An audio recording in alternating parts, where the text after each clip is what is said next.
All right, darlings, thank you for joining us once again for the final episode, the final rinse, the final spin, the leave-in conditioner, if you like. We'll encapsulate everything that we've been talking about somewhat and leave you all in a positive and uplifted manner so that we know going forward how to deal with situations like the one that Phil found himself in a few weeks ago. So my idea for today, Phil, if it's all right with you, was not to actually spend any more time listening to that ridiculous fucking cocksplat and his absolute garbage. I think we've given him enough attention. I think we established by the end of the last discussion that the score was never going to be anything but billions and billions to us and minus the same for him. I think we've made our point. He wasn't going to catch up from that one, was he? No. I think we've made our point that he's a ridiculous child. He's a little boy. He's destitute of any scientific integrity or abilities, actually, of any kind whatsoever. And he's basically an arrogant and disrespectful piece of shit, basically, who gets his jollies by picking on people who are not of the right temperament and equipment, I guess, to deal with his particular brand of bullshit.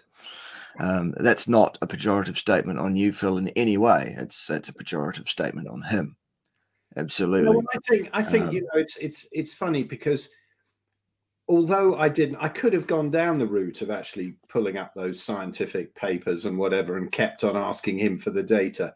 But I thought, in a way, you know, you see those films, you know, and the cage fighter is just, he stays against the cage for ages, getting beaten up, and you're going, oh, for fuck's sake, will you? Come on, just hit the guy. And I thought, well, no, I'll just chill and I'll let him hang himself. And I think with what's happened, I mean, last week we spoke about how much the narrative is unraveling. But how about this week? I mean, it's absolutely collapsing. And I don't know what Dan's doing. I mean, has he not noticed? Is he in hiding with Trudeau? Or what's going on, man? Well, I think he's probably still in his mum's basement, flogging it furiously. I think that's probably what's going on. I would imagine. What do you think he did on Wednesday night, Bart? Do you think he did quite a lot of rimming? Probably, I would say so. I think he's well into his Wednesday afternoon rimming. He's got a certificate in same. You know, so you'll I thought, you know, I'll have a glass of wine to get through this one. I've got another one sitting here, so let's. Oh, excellent! And yes, let's. That nonsense. All right. So, I mean, for me, I guess to encapsulate all of this, what we've got here is a bloke who will, without even a hint of irony, will sit there and accuse people like you, Phil, of being anti-science. Anti-science is what he'll say. And he'll bellow at you and demand the peer-reviewed evidence and then not accept it when he sees it, or misinterpret what he's got to show you completely because he has no ability with statistics patently whatsoever at all. He will thunder away at you and repeat the same thing and talk over the top of you and say, why are you ignoring the data, Phil, and all of this kind of stuff. All the while behaving himself in a manner which is 180 degrees away from what science is. He's on the other pole. But you bring that up, and I completely agree, because I know I'm not a scientist, but when I look at the scientific method, it appears to me that it's trying to prove yourself wrong all the time and open yourself to all other arguments and opinions. And I heard a lovely thing. I was listening to Del Bigtree today on the High Wire, which is one of Dan's favorite conspiracy theorists that he says is absolutely spreading misinformation. And I was choking up. I was almost in tears many times.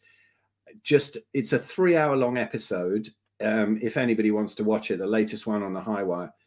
And there are so many docs on there, and they're expressing their opinions, and some of them in tears at having to watch these people die during this fiasco and not being allowed to be doctors because they're not allowed to use the interventions. The ones who hadn't swallowed it, the good docs, were still controlled. And one of them said to Dell at the end, you're actually exhibiting the scientific method. You know, you are questioning, and you're open-minded and always willing to be wrong. And I in a million emails, and also I think probably on the interview, I also said, you know, like I've said many times to him, have you ever been wrong, Dan? You know, have you? And the only thing he'll admit to being wrong about was, I used to be a conspiracy theorist, but I'm all right now, you know. And it's very strange that there doesn't seem to me, as a non-scientist, just understanding the very basic premise of science, that he doesn't have any idea about being open-minded and always being willing to be wrong. What's going on there, Bart? It's just that narrow education, right? Where he's convinced by these pieces of paper that that's the only thing in the world. Yeah, I think what's gone on is a very, with malice aforethought these days, a very slick, a very cleverly designed program of indoctrination of young people who are sitting so-called formal qualifications these days. I've mentioned it a couple of times during this series of discussions that over the last quarter of a century where I've been involved in academia, I have seen a progressive slide in terms of what is being done, how students are being trained, how they're being encouraged to think. From at the beginning, when I first started, they were being encouraged to think, to these days where they're being encouraged to do anything but think. They are being encouraged to obey, to comply, to spout the accepted narrative and nothing else, and to react violently to anybody who espouses actual thinking, because that is now the most heretical crime against the science possible, is to actually apply some common sense and thought process to what it is you are saying. No, you are required to espouse the narrative, Phil. That's what's required of you.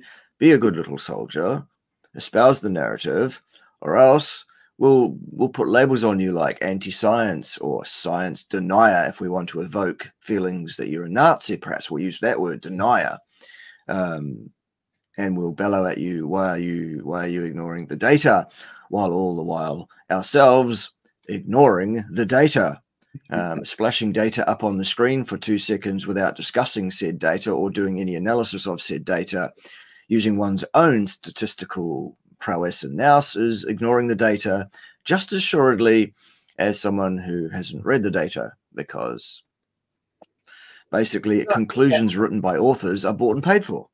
He is, I would say, a myocarditis denier. You know, to use these ridiculous terms. I mean, surely you see that now. I mean, you know, even which one is it? I forget which one it is, because of course I don't have any data. But it's either the CDC or the NIH or something. You know, they're admitting to all of this now. At least they're admitting to that. They haven't got on to the fact that you know, just to get the channel pulled down again, just that you know, the TR word, we'll use the word tumor instead of the C word. But, you know, a lot of them are galloping on a pace. You know, a lot of oncologists are saying this now.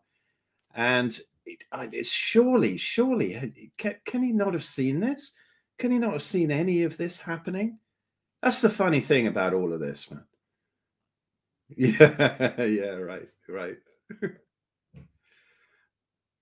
Exactly. Yeah, that's the hair, in case that wasn't clear. It's the best I can do. I'm hair jealous. That's my problem. Not only am I a racist, Phil, but I'm also jealous of hair. Well, so am I. You know, having not had a haircut between 1979 and 2011. So, you know, I'm missing the dreadlocks. So I was battered into submission by his afro. Yes, that's it. That's it. Yes. So, I mean, the first point that we should probably bring up when we're talking about if for any reason any one of us finds ourselves in this particular discussion, because it's the same discussion no matter with who it is you are having this discussion, when you come up against one of these ridiculous ass stains, one of these cunt trumpets like Dan Wilson, they are going to take the position that because your view is antithetical to theirs, that immediately makes you anti-science, because they are the science, these people, and you are a science denier, Phil. You're a Nazi, basically. That's what it is. Get the phone. Hello, I'm on with Bart. Hello.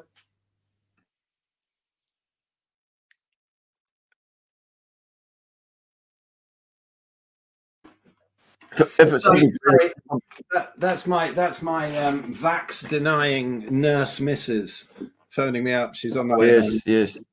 Oh, good. Yes, no, I unplugged. Not at all. No, I thought it was Dan heavy breathing for you. Yeah. All right. So yes, they'll take this position. The position they will take is that you are a Nazi. You are a science denier. And if that doesn't work, they'll call you a racist.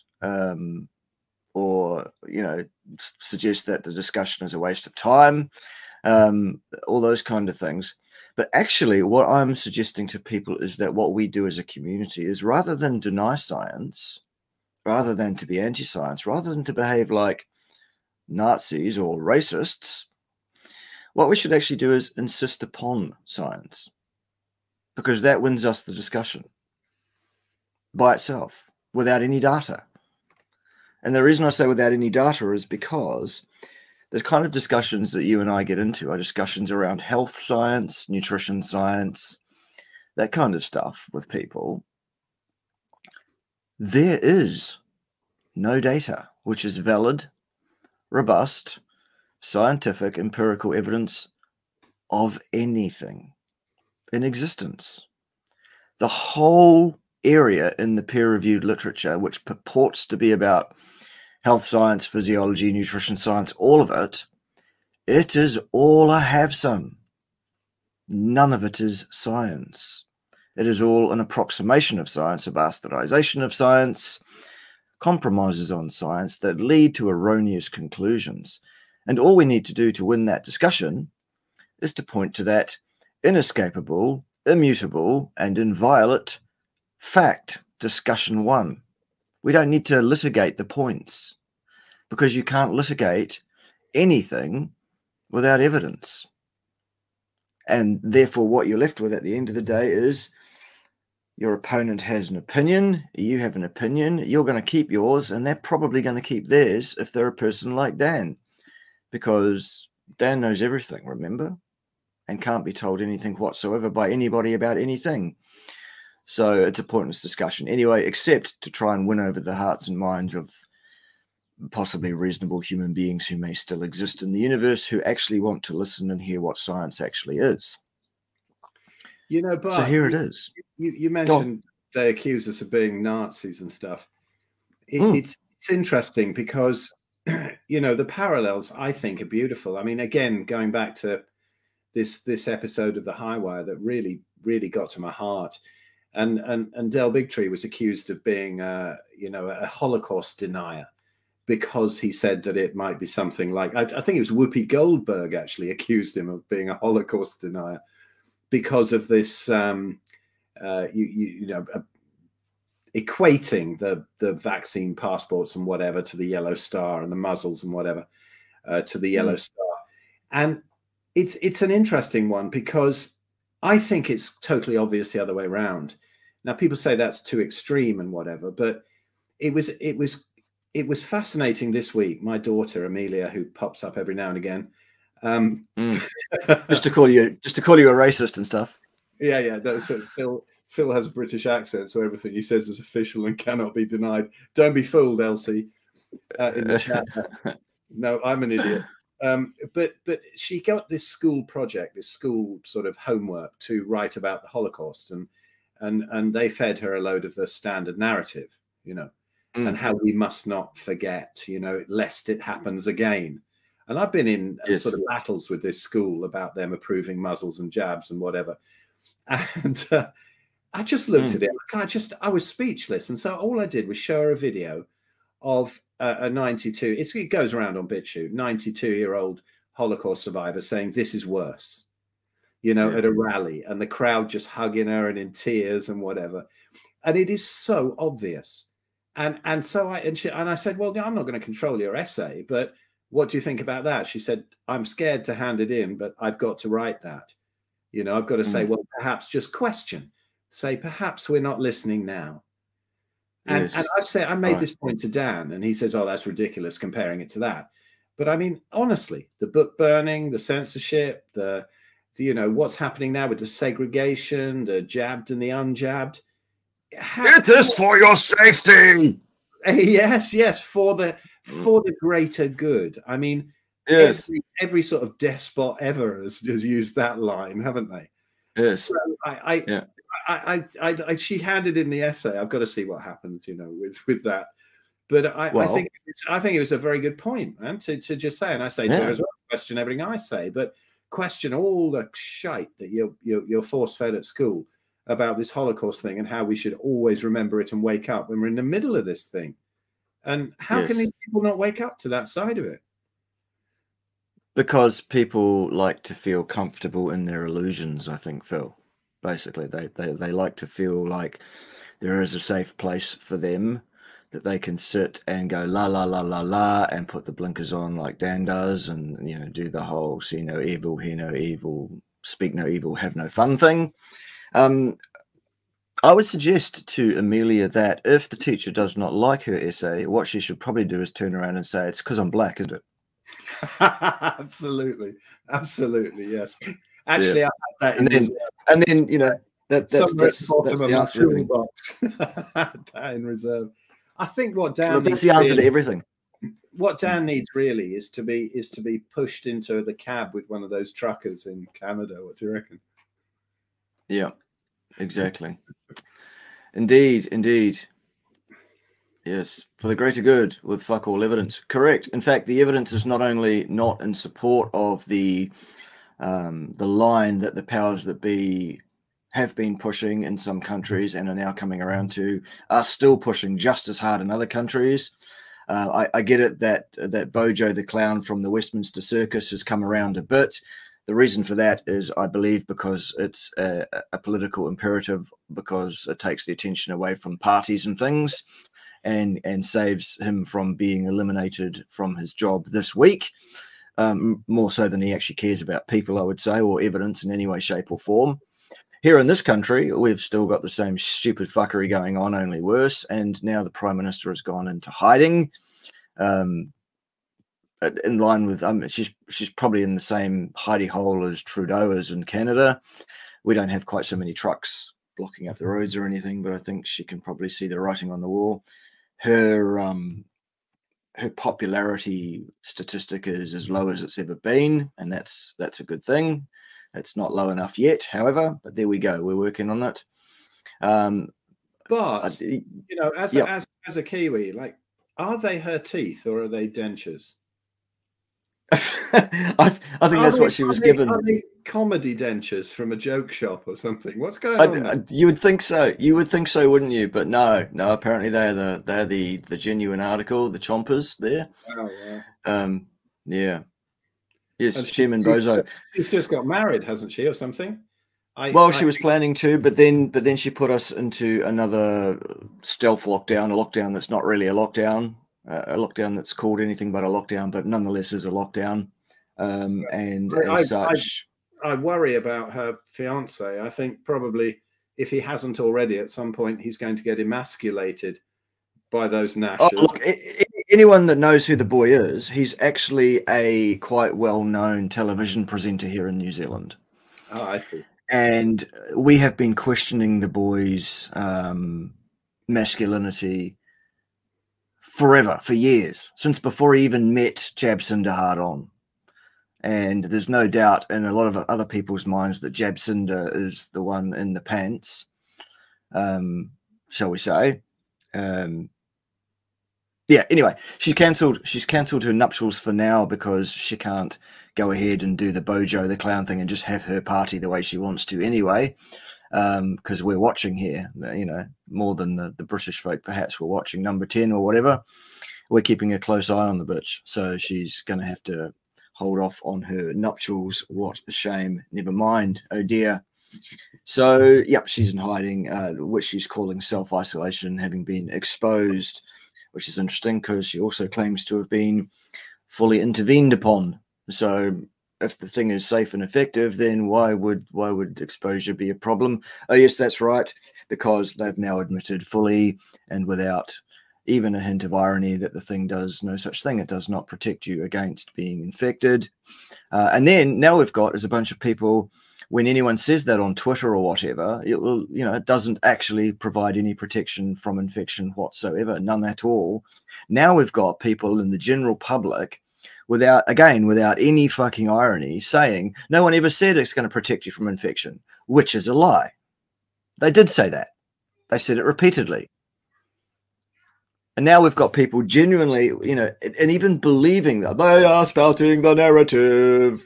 Nobody ever said it would protect you from infection. Yes, they did. They did say that. I can give you a number of examples from just weeks ago where people were saying that. You know, and now they're saying, well, you need to get injected for other people's safety. Why? It doesn't prevent infection or transmission. Because it makes the symptoms less severe. Oh, does it? Well, then why don't you have your jab and leave me the fuck alone? Yeah, exactly. Because it's not going to prevent, you know? It's collapsing now, so they've got to move on to the next ones, haven't they? This comedy situation with Russia, they've got to push the climate change thing now. So they've got to switch over, haven't they? Yes, yes. Lockdowns for climate control. Greta will be happy, won't she? She can continue to be a prepubescent girl of 11 years of age, even though she's now nearly 19. Well, and she can sit in her mummy's basement and say, how dare you? That's what pre-packaged vegan junk food does for you. Do you remember that photo in a car that it was full of all that stuff flown in from all around the world? Yeah. Well, that and also the fact that I'm quite convinced she's a robot and not a human being at all. I think she's an android. I think she's AI driven. I mean, A driven. There's no I involved, just A. She's artificial. That's what I'm saying. Okay. Yes. Do you remember that chat we had? It was last year or maybe even the year before, and it was Greta Thunberg, prophet or puppet or something like that. And it was on our channels. And I saw this back then, and we got accused of being middle-aged men that are against the youth or whatever it was. Yes. Oh, it was so bizarre, wasn't it? But I'm just still grateful to her for singing our "We Are the 99% song. You know, that was great publicity. Awesome. I'll get a payout in the middle of February, apparently, for that going up in the charts. And thanks very much, Greta. Awesome. It's awesome. Awesome. Cheers, lovely. Good work, love. Good work, love. All right. Maybe you should concentrate on getting some nutrition into your body, getting some food in there, getting some, you know, some development happening. For goodness sake, you're nearly 19 years of age. You should not look like an 11-year-old girl. That's not right, love. And maybe, you know, forget about the abuse, I guess, that she's suffered as a child throughout her entire childhood, being used in the way that she has. It's disgraceful. Anyway, but all of that having been said, if she got some proper nutrition in her brain, she wouldn't be controllable. I mean, I'm joking about her a bit, but honestly, at the bottom of that, my heart goes out to her because she's completely controlled. So as we went into, but you know, with nothing against her really, because it's not her fault. But if she had some meat and fat and some liver, what's going to happen? She's going to realize what's going on, right? Well, perhaps, yes. All right, good. Good. Yes, there is a bit of that goes on sometimes, Robert, on the YouTubes. It's not me that's doing that. It's not any of my moderators that are doing that. It's YouTube that decides what you are allowed to say on YouTube, largely. My moderators only remove things that are like hate speech or, you know, anything like that. Any reasonable, decent comment, even if it's a bit subversive, will not be nuked by anyone here. So that's YouTube fuckery for you. Right. We're deep tranny vote. You can't say that word anymore, Robert. Goodness. Well, Obama and his husband would be appalled at you. They would. They would. Yes. Yep. Absolutely. Yeah, we know. That's a well-known thing that both parents are actors in Sweden, and she obviously has been raised as such and trained as such and manipulated to behave as such. She's also clearly on the spectrum, and I say that as someone who is also on the spectrum. So that's not a pejorative thing. That's an observation. There's someone who is clearly on the spectrum. All right, good. So let's circle back, Phil, to the how do we, when we get into these discussions with these fucking idiots, how do we insist on the science from the standpoint of being a non-scientist? Let me help people with some of the tools that you will need. The first thing you need is an understanding of the following. As a scientist for more than a quarter of a century, I can tell you that my first and utmost responsibility, my sacred responsibility as a scientist, is to do everything possible to prove myself wrong. That is what the scientific methodology requires me to do by the very way it's set up. It says to me that what I must first do is propose a hypothesis. This disease is causing hundreds of thousands of deaths. That's my hypothesis, for example. There's a bit more to it. I'm required to couch that hypothesis in a clinically measurable and testable fashion to make it an actual hypothesis. And the statement is, my hypothesis is that there will be a significant increase in death causally associated with this virus. And my alternative hypothesis is that there is no statistically significant change in the death rate causally related to this virus, for example. What I am then required to do as a scientist is to disprove my H1 or my proposed hypothesis. I am required to look for data that suggests there is no significant, statistically significant change in the death rate causally associated with this virus. That is my focus, to find the data that refutes what I'm suggesting, not to insist upon a narrative that without any evidence whatsoever and without any support whatsoever, except from big pharma and the elites and big money and all of that, and Rockefellers and whatever else,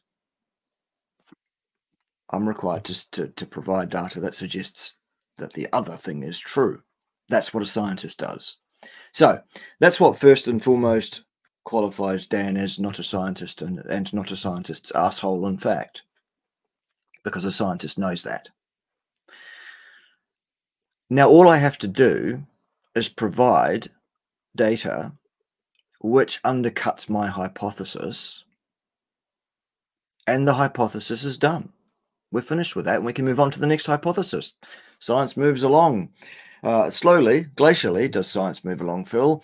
In fact, my professor told me way back when I was doing undergraduate training that science progresses one funeral at a time. You know, Bart, it's so interesting you say that, because as I talked about last time or the time before, you know, the guy Rick Archer who introduced me to Dan, who has this spiritual channel, and always He's quoting that, and still at 70 years old, he should be that wise and realize what's going on. He's always quoting that particular phrase, and that's the first time I heard it. Was constantly on his interviews. He says, you know, science progresses one funeral at a time. What has happened to these people? How are they so easily taken in? What has gone on? Okay. What's your opinion on that, do you think? Right. What happens early on, usually in a particular scientist's career of doing a research program in a given area, is they will plant a flag somewhere. Usually when they're in their mid-20s with the ink wet on their PhD certificate, and they're full of energy and they're busting to get at it, and they do some ill-disciplined work. They bastardize the scientific methodology, they cut corners, they find some statistically significant results which are not actually valid for some reason, and then they publish those results, and they're so proud of themselves. They've got their first publication, they've planted their flag. That's where they've set up their stall. This is the hill they're going to defend. And then they spend the next 40 and 50 years defending that hill. Because as a scientist, if you turn around and say, you know what, I did some science, as was the requirement of me, I proved myself wrong, as was what was required of me, I will now sit back and await the adulation and congratulations for having proven myself wrong, as is required of me by the scientific method. And of course, all my scientific colleagues will then flock to me, and I shall say, ooh, who wants to touch me? Who wants to touch me? And they all will, because that's how science is not done, Phil. No, unfortunately. You admit you're wrong in science and you're fucked, even though that's what science requires you to do. Bizarre, isn't it? But then it takes it's ridiculous. Takes this wave of followers, the sort of ovine COVID enthusiasts with them, and they're so easy to take along, you know, on this wave. But I don't know, man. There's something happening now. I think more than ever, there's just that little bit of cling film to break through now of the mainstream media that are also turning around. You know, the stuff that's happened this week, the stuff that they're going back on, the stuff that they're saying. That, I mean, if you look back at our Human Unleashed discussions, you know, at thehumanunleashed.com, we were saying this March 2020 that you know, everything is based on complete nonsense. And the figures are being doctored. I mean, we have a lot of contacts on the front line, and I won't mention who leaked these to us, but we got an awful lot of confirmation of the figures being doctored. You know, death certificates, handover sheets with COVID written at the bottom before the ridiculous PCR test came in or anything. And so the figures were hugely elevated. And it's funny now that even Fauci has said that, hasn't he? I mean, how they can think they can backpedal now and not look like total idiots. How much is the desperation? What do you think these people are thinking up the top now? Because I just can't figure it out, what must be going on in their heads now. Neither can I. I gave up trying to work out what runs through the minds of such people very, very early on. For me, the actual data now shows that what we were saying 2 years ago is bang on. It was totally, utterly obvious. And when you've got to spend all those months to translate it into some peer-reviewed study before you can actually wipe your ass, you know, there is a study that says, I have a couple of Klingons on my arse hair. I need to wipe now. No, you just wipe when you get off the toilet. It's just hilarious, really. Absolutely, yes. And I think they have less fear of looking like fools than they should, because the vast majority of the great unwashed public are absolute fucking imbeciles, Phil. They are stupid to a fault. If your IQ was as low as 100, what that means is that half the people in the general population are fucking stupider than you are. That's frightening. That's terrifying. And so people can be easily led around by the nose. They can be told what to think. They can be told what narrative to espouse. All you have to do is repeat a lie to them about half a dozen times and they'll suck it. Tell them another half a dozen times and they'll swallow gleefully as well while they're there. And then they'll defend that, and then they'll espouse it on to others and spout it to others all over Twitter, saying no one's ever said this thing this injection will prevent you from being infected. They fucking did say that. You know, clearly. Not more than a month ago they were saying. Yeah, all of them. You know, it's in the fucking public record. Go and fucking look, for God's sake. And you know, anyway, that's why they're not afraid, because they know they're absolutely holding all the puppet strings and they have all the fists up there. But so, you know, their shtuck is well protected, and all we can do, those of us who are awake, is to continue to shake people and see who wants to wake. And, you know, people like Dan, for example, are quite happy being asleep. Good luck to him. That's Darwin in action. He'll pay the price for that at some point. Okay, so that's for me.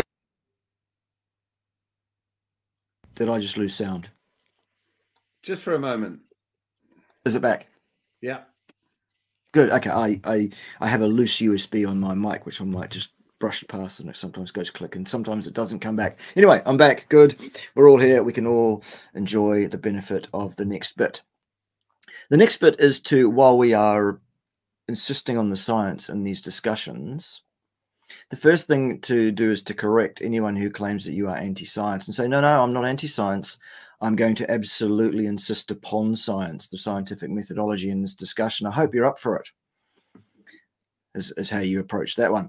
And here's how you do it. You say, well, if the discussion, for example, is about, is this particular pathogen causally associated with a statistically significant increase in the death rate, there are two parts to that hypothesis, and we can deal with both of them. The first part is there a statistically significant change in the death rate? All we need to do is do an analysis of that. My original response to Dan was around, oh, look, I don't really think there probably is. It is, without looking, without doing the analysis, I suspect there isn't, actually. I had that wrong. I was in error in that regard, and I corrected myself a few weeks ago on that.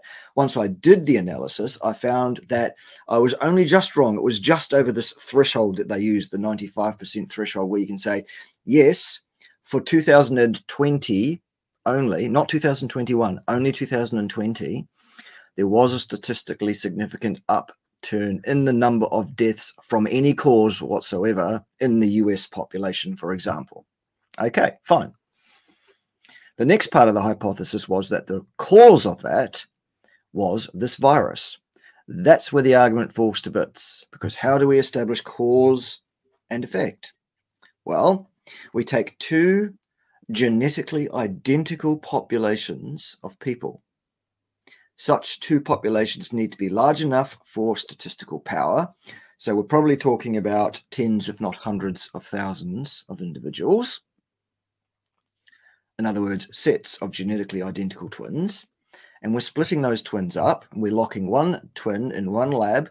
We're locking the other twin in the other lab. We are controlling every single aspect of their lives, down to hours of light, hours of activity, mode of activity, contact with outsiders through a glass panel, of course, because they are locked in a lab where there can be no contact with the outside environment in any way, shape, or form. Food, fluids, absolutely anything whatsoever that could affect their outcomes in any way, so that both twins are subjected to exactly the same conditions. Next, what we do is we introduce the pathogen at question into both labs with the same viral particle number per square foot of airspace in that lab, in each lab. And then, before we do that, we poke one of those twins with that intervention that's supposed to prevent it, for example, and we don't poke the other twin if we're looking at, say, vaccination as the preventer, whatever. And then we see who gets infected, for example. Difficult to get ethics for that. Also pretty impractical. There aren't too many labs big enough to hold hundreds of thousands of people.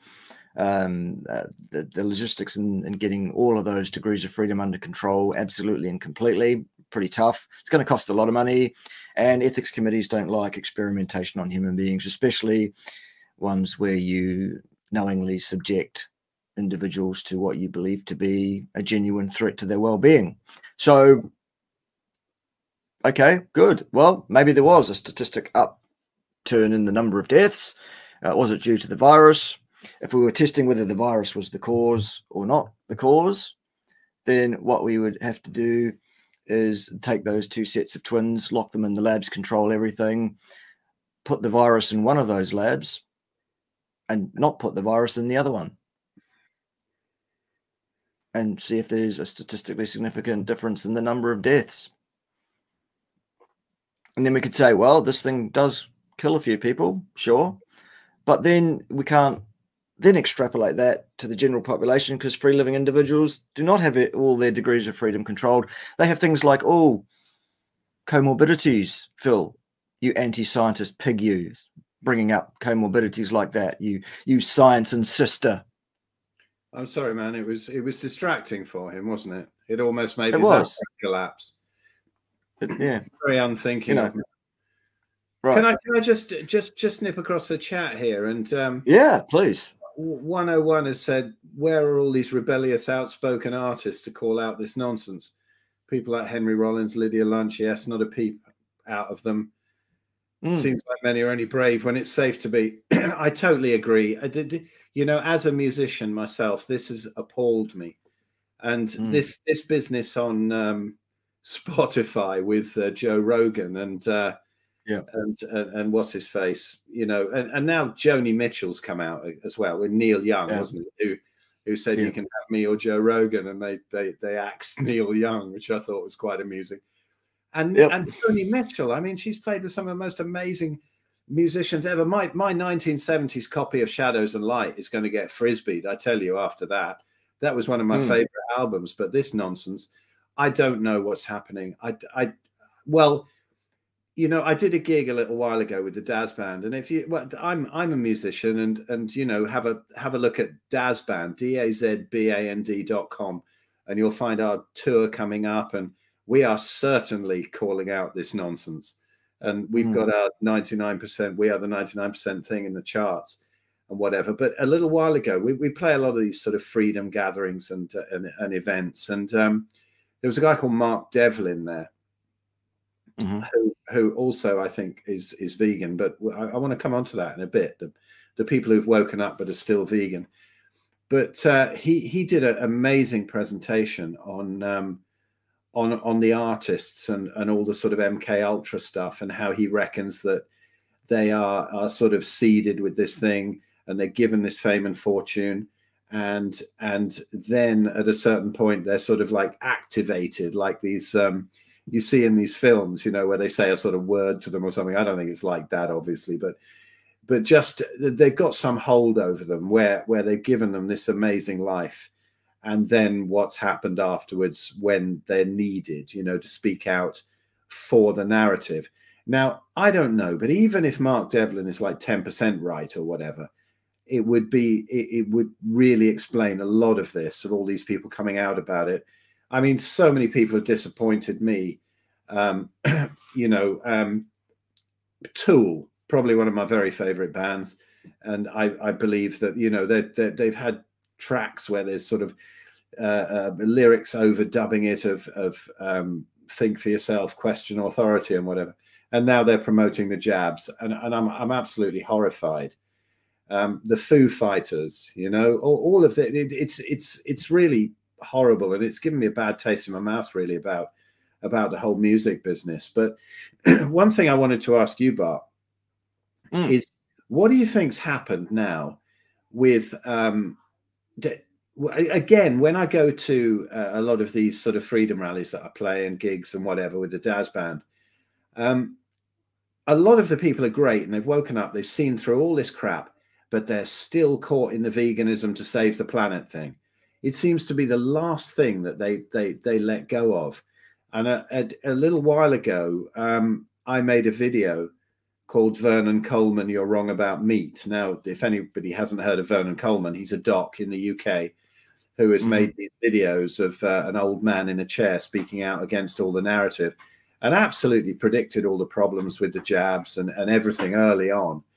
But he's still there saying, you know, docs should be murdered and, oh, sorry, you know, farmers should be murdered and whatever.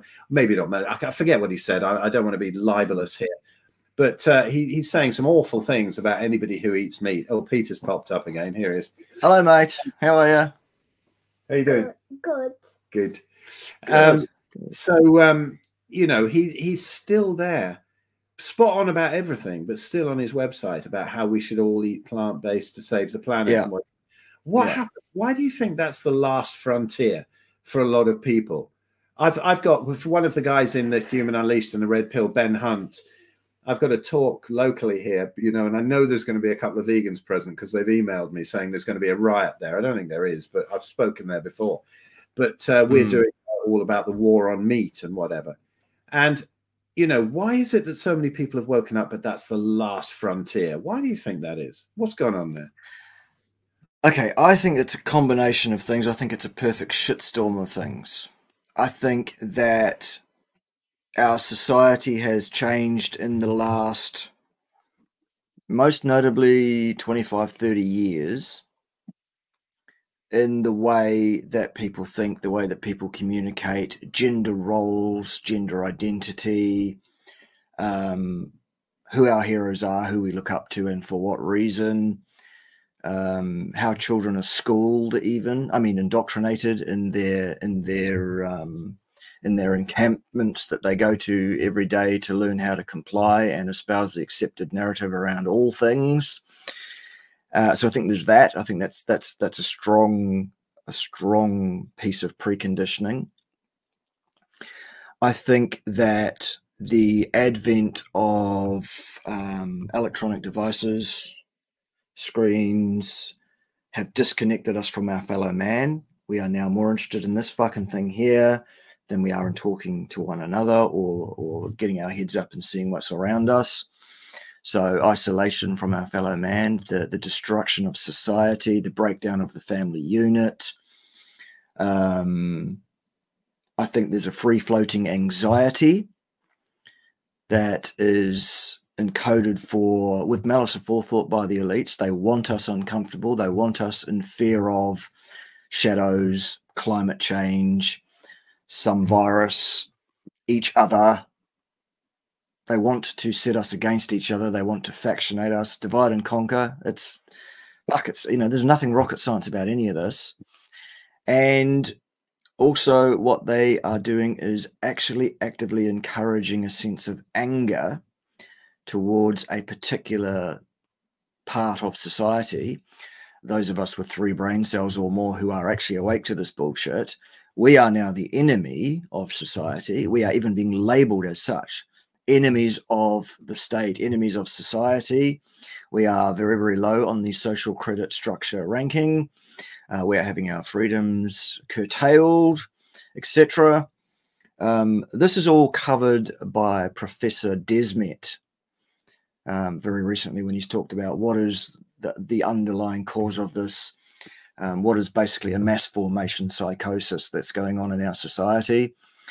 And the good thing is that now that the cause of it has been identified and the underpinning mechanism of it has been identified, it is possible for us to do something about that. And the first thing we need to do is get active in our actual communities, in our actual society, and start being social with people again. Start reconnecting, start forming groups, societies, clubs again, start attending these things again. Become interested in others. Talk to people, listen to people. Goodness me, that's an interesting concept, isn't it, Dan? To actually listen to people, you know, do those things. put the fucking phone in your pocket or leave it at home and fucking don't look at the thing all day. You won't die. You know? Understand that the anxiety that we all feel, this free-floating background anxiety about everything that we feel, is engineered. Understand that there is no killer virus here. If you want to understand why I say that, go and look at the fucking statistics of people who are dying. Because you can't hide that. All you have to do is send in a Freedom of Information request to the NHS, as somebody did recently, and they gave us the number. 17,000, I think they said, wasn't it, Phil? Okay, that's not a killer virus in a population of 66 million over a couple of years. I'm sorry, that's lower than your average flu season. No, that is a flu. The whole business of the figures are coming out now. Absolutely. Yeah. Okay. The world will not collapse from climate change in the next 5 minutes. Okay. Absolutely not. And why are all the elites buying beachfront properties? They obviously know it's nonsense. And if you feel angry and want somewhere to direct your anger, I can tell you it's not us that are awake that are trying to say to you, hey, hello, wake up, slap, slap, slap. It's not us that are presenting you with the actual science that are the enemy. Okay. The enemy is the government, is the elites, is this gender, is this fucking 1984 thought police bullshit that's been going on and continues to go on in many places. That is the enemy. That's where your anger should be directed, not at us who are awake and telling you to wake up. Okay. So that's the way out of this as a society. And each of us has a sphere of influence, and we can use that sphere of influence to say to as many people as we can and as we are allowed to, wake the fuck up, people. Over and above all of that, Phil, why is this happening? Yeah, just let me finish this, then absolutely you can. The point here, no, not at all. The point here is that it is much, much easier to fool somebody than to convince them they have been fooled. That's what's happening. Okay, all yours, go. Totally, absolutely. Yeah, there was an interesting comment here from Julian. It says lots of vegans are into yoga and other fringe spirituality. The whole concept of ahimsa was brought about for political reasons, not spiritual, religious ones. I totally agree, Julian. If anybody's interested, go to my channel and have a look at a video I made on carnivore diet, ahimsa, and non-violence. And this is a big thing for me because I kind of came through all that sort of Eastern spirituality and yoga and whatever. And there are some real core brilliances in it, but all the crap that goes around it is nonsense. And this was again the fault of this Rick Archer guy who put me onto a very well-known spiritual teacher who's disappeared down an Alzheimer's or Gange hole at the moment, and I can't remember his name. But I had a long email conversation with him, and he was, Rick was saying, here's a very well-educated vegan that you can answer with, which is a bit of an oxymoron, right? But anyway, so I made a video of this final response to this vegan and about ahimsa and non-violence, and it's such a con in the spiritual thing that keeps people on these plant-based diets. I mean, it had me for like 20 odd years or maybe more until I got sick enough to have to throw out this nonsense. But yeah, that's kind of my wheelhouse, really, this sort of carnivore diet and veganism and spirituality and all the Vedas and whatever. Ahimsa, for anybody who doesn't know, is basically, non-violence in the sort of yogic and Vedic tradition, and it's completely misdirected, completely misdirected. But anyway, check out my vid on that if anybody wants to see. I went really deep into that, but I think that's a really good point. And I think actually, if you want to go down the rabbit hole there, a lot of these gurus were put into place by the CIA, I think, in the 60s to bring about a load of complete nonsense about something that at the heart of it is wonderful, but all the stuff that goes around it is very dangerous, cultish behavior, just like the veganism, really. So, steer clear. We are our own gurus. Yes, we are the science, Phil. Subscribe to us. We're the science. Yes. Yes, we're the one true cult. All other cults are cults. We need to start our own. We need to start our own cult. Fiddle with our disciples. Everything. Embezzle the money. Indeed. Oh, this is what we need. And then feed them the Kool-Aid at the end. Exactly. Yes. Who's up for that, boys and girls? Who wants to suck some of my Kool-Aid down? Excellent. All right. So, in summary on the discussion that you have with these turds about science when they want to bill science on your ass. So, first of all, they'll call you anti-science, to which the response is, no, I'm not anti-science. I absolutely demand science. I insist upon science and the scientific methodology. I hope you're up for that in this discussion, because you're going to try and bring some so-called evidence to the table here. You're going to show some peer-reviewed literature, and I'm going to pull it to bits for you. That's what's going to happen. And you're setting up the discussion for you to win, basically, before you even start. Then what they'll do is they'll go right ahead and call you anti-science, to which you can remind them once again, no, you're not. You're insisting upon science. Let's have a look at your science.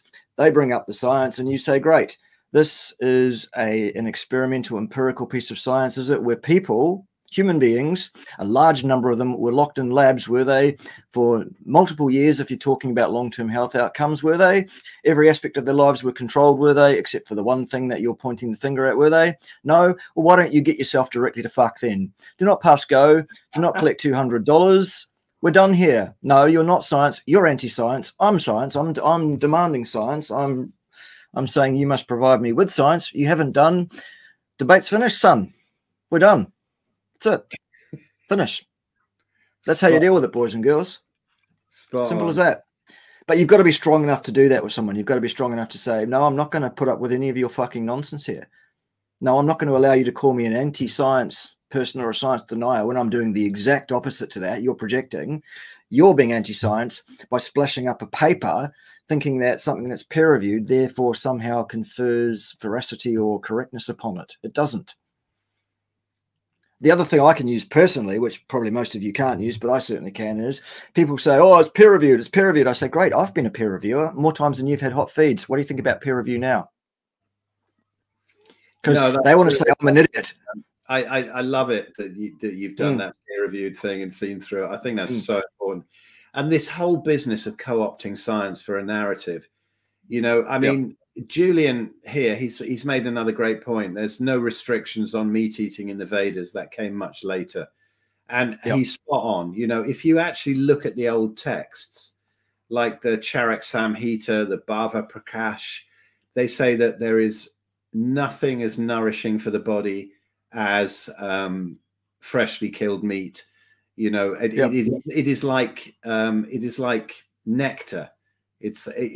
Honestly, you look at the old Vedas, we've misinterpreted them so much. I wrote a book on Ayurveda, and I was so wrong. I got caught up in how the mainstream narrative or the spiritual narratives had changed it and turned it round to be kind of you know, pushing the plant-based thing, and it's absolute nonsense. And you know, Galapagos gal here, I saw your vid on Ahimsa, Phil. It helped me escape the trap. I'm really honored.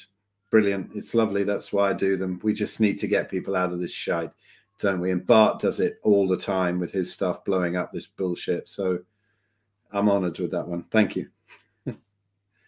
There we go. Awesome. All right, boys and girls.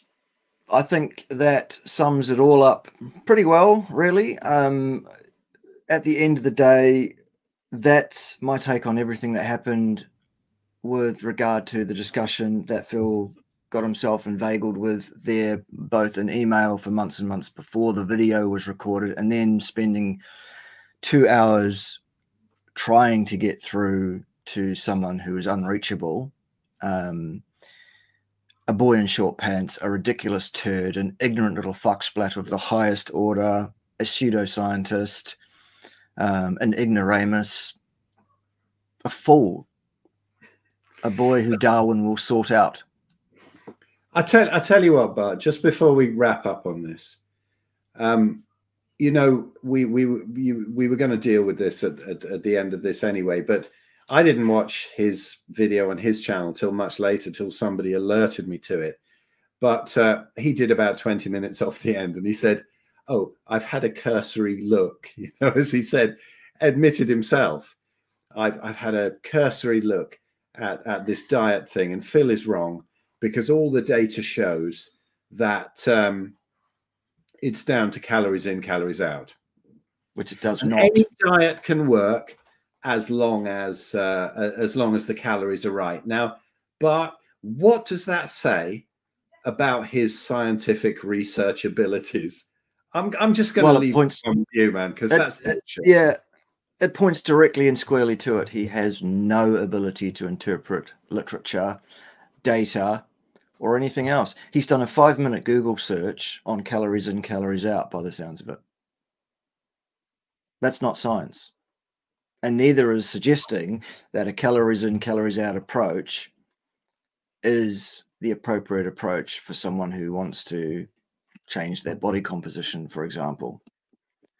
Yes, it can work if you happen upon the right balance for you individually by pure dumb luck, or indeed by vastly, grossly undernourishing your body. That will work too. Absolutely it will. But that is not the right approach. Well, Bart, isn't this what all these ridiculous things like Weight Watchers and Slimming World are built on? It's just designed to repeat business, right? The willpower runs out, and then they've lost their body composition. They've lost weight, but now obviously we know that they've lost muscle mass and bone density. And then they come back when they're fatter than ever, having eventually wanted to just shove pizza down all day. And then it's repeat business. So, you know, this is absolute evidence of Dan's pseudoscience. I think the capping of it, really, he's shot himself in the foot there, really, with that one, hasn't he? Yep, absolutely. You know, having berated you for talking outside of your lane, Phil, how dare you? He then wants to profess on nutrition, which is utterly outside his lane. And he wants to do that on the basis of a 5-minute Google search. Absolutely hypocritical beyond belief and ridiculous beyond belief, as is everything that comes out of that ridiculous boy's gob. He is a waste of oxygen. He's a waste of perfectly good skin. He's a waste of space in his mummy's basement. He needs to grow up. He needs to get a clue. He needs to understand his place in the world, and he is not the great he is. He is not the science. He is nothing but a boy in short pants. And that's the end of that as far as we're concerned. I'm done with the boy. There we go. Troy got into an argument with a well-known hematologist trying to get him to be jabbed by Jabba the Hutt. After I said there's no long-term data and it's experimental, he disagreed with both. Well, why don't you send said hematologist my way, Troy, and invite him on my behalf for a live on-camera debate with me as to whether there is or is not any long-term safety data as regards the mRNA injections, because I'll tell you what the facts are on this, the scientific facts, whether your hematologist friend likes it or not. There is no long-term safety data. It does not exist. There you go. Debate over. We win again. So yeah, disagree with it if you like, but that's like saying, if I say, Phil, the sky is blue, and you say, no, it isn't. Okay, good. Yeah, perfect. I'm just laughing at Macrobius here. He's not the science. He's a very naughty boy. He's a very naughty boy. Yes. Yes, exactly. Yes, and again, thank you, Gary, for reminding us. We need to pronounce it correctly. Yes, indeed. Psycho. Yes. Right. Okay, boys and girls, look, thanks for bearing with us throughout this 5-week odyssey of discovery around all of this ridiculousness that did occur. I hope now that I've given you the tools that you need to shorten that discussion a great deal, because there is no discussion to be had. Anyone who wants to wave science in front of you as regards nutrition or health science or virology or epidemiology or any of this stuff, that is the discussion. No, I'm not a denier. I insist upon science. I hope you're ready for a scientific discussion.